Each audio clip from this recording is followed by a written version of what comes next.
Let's stay at home. The future of 155 learners at Thembeka Secondary School in Mpumalanga, who matriculated in 2014, now hangs in the balance. Well, their matric results reflect that they all failed life orientation subject with less than 25%. Now, it's alleged their marks were captured wrongly and they can't be accepted at institutions of higher learning. Well, for more on the story, we're joined on the line by a reporter, that's Mweli Masilela. Good afternoon, Mweli, and thank you for your time on the PM News Desk. Good afternoon to you too. Mweli, a technical error or a genuine failure in this subject? What can you tell us? Well, for now, the Department of Education has told us that they are investigating. In fact, they said they've already written a letter to the principal of Thembeka Secondary School so that he can account on what exactly happened. Because what they are saying is that this is an internal subject. It's not written at a national level like the other subjects. So the marks that were submitted to the Department of Education were sent by the principal, of which the department is saying the marks that were sent were not captured correctly. Well, has there been any reaction or comment from the school principal or staff thus far? Well, we tried to speak to the principal, but he refused to give us a comment.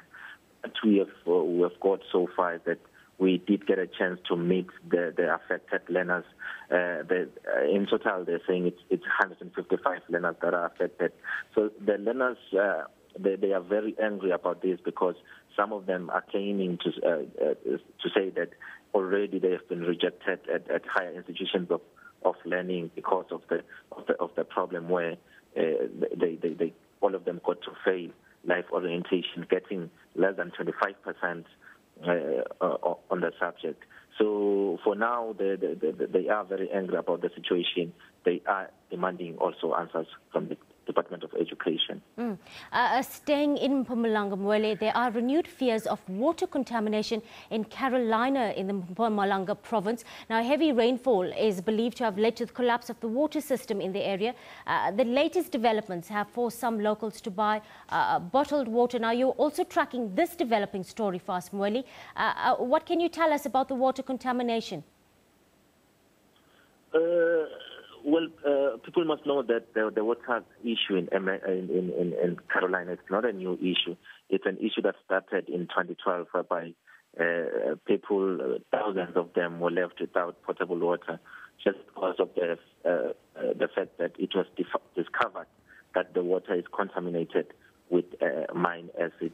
The government, both the provincial and national level, intervened, and then clean water was restored. But now, just after the recent rains, the residents have raised concerns to say that looking at the water, it looks muddy and they think that it's not safe for drinking.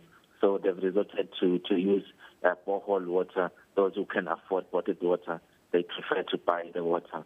But then the municipality is saying that these claims by residents to say the water is not safe for consumption, it's not true, because they are conducting tests each and every hour, each day, to look into the quality of the water, and according to them, the water is safe to consume.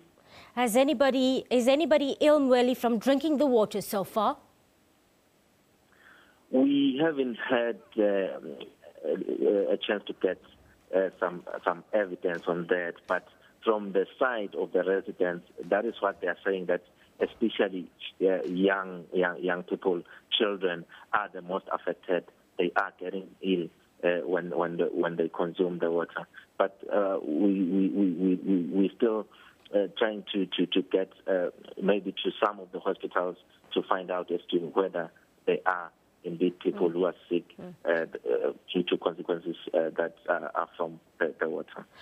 Bottled water is expensive, Mweli. How are residents coping so far?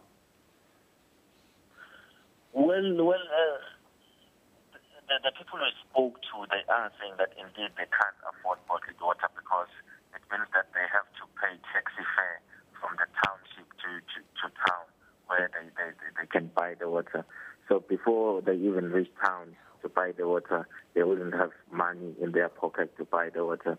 But for now, there are some areas where they are able to get access to borehole water, and then that is the kind of water they feel it's safe to consume. And then the municipality said, for them, it's not easy for them to provide water tankers that will, in the meantime, provide water to those residents who think that the water is not safe to consume, because on their side, they have conducted tests and the water is safe to consume. Mweli, can you just very quickly describe the living conditions of people in Carolina right now?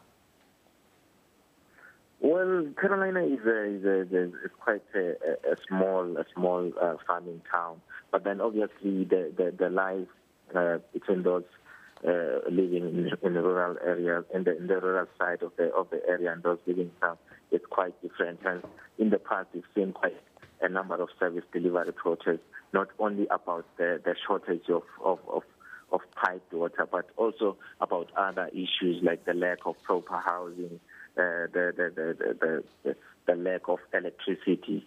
But then looking in the current situation, the municipality has made strides to try and address some of the issues, but there is still a lot that has to be done for the people of the area. There's SABC's Mweli Masilela on the line to us from Mpumalanga.